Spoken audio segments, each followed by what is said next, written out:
All right, following Monday's sports wagering action, we're 8-3 in our last 11 board member tier package bets on BrockPage.com. And the link for today's board member tier package bet is in the description section below. $1,000 bettors are now up over $4,200 during that span. Now, the board member tier is an all-inclusive package that I offer on my website. And not only do you get access to my board member tier package bet itself, you also get access to every single bet that I give out on that webpage all the way through the end of March. Now, if you're not signed up for that package, or if you have no idea what I'm talking about, I'll explain a little bit more about it in just a moment.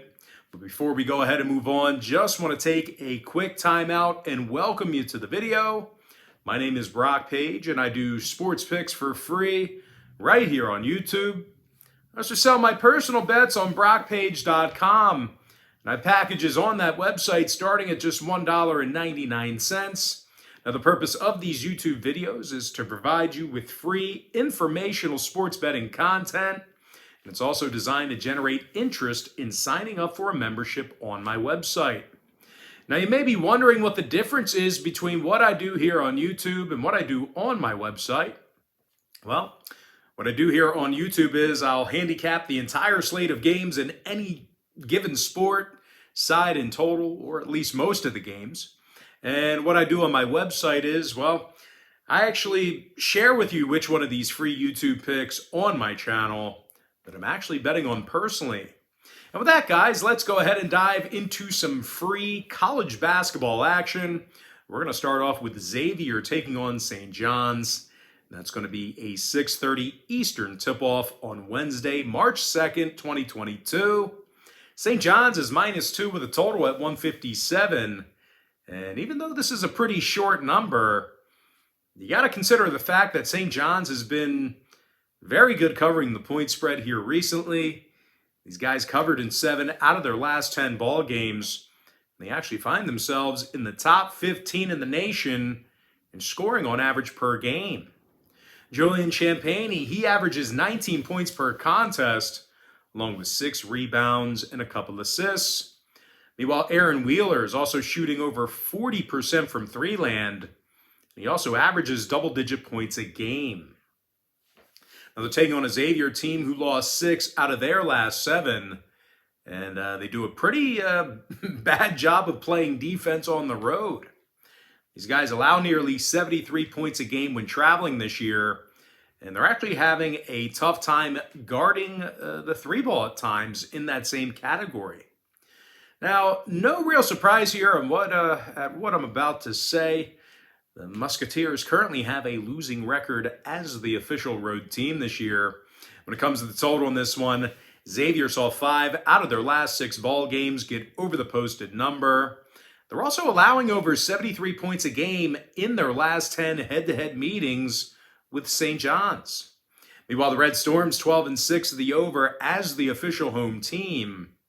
I'm going to lean towards St. John's -2 in the over 157. Next ball game I have for you, it is going to be Notre Dame versus Florida State, 7 p.m. Eastern start time.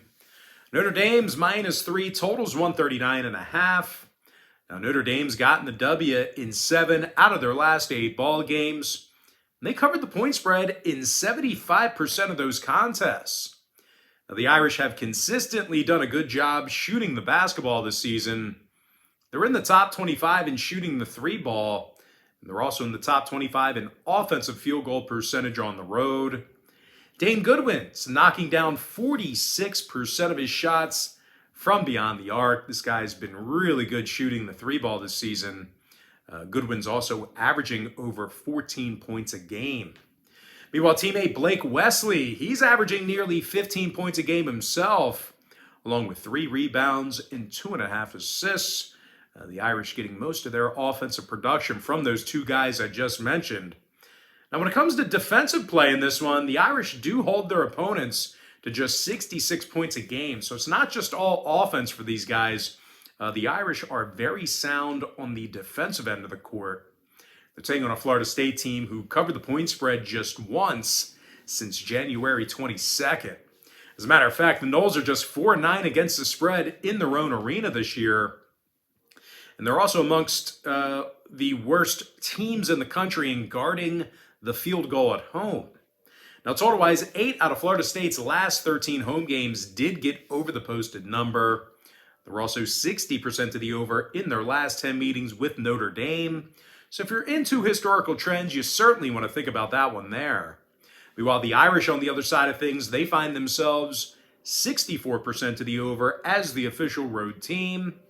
I'm going to lean toward Notre Dame -3 in the over 139.5.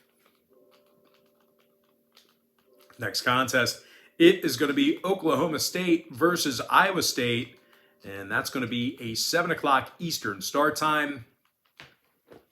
Iowa State's -3.5 with a total at 127.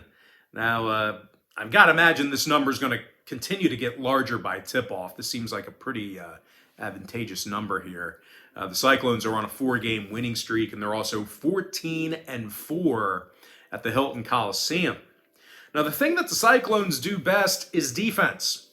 These guys are allowing only 59 points a game at home.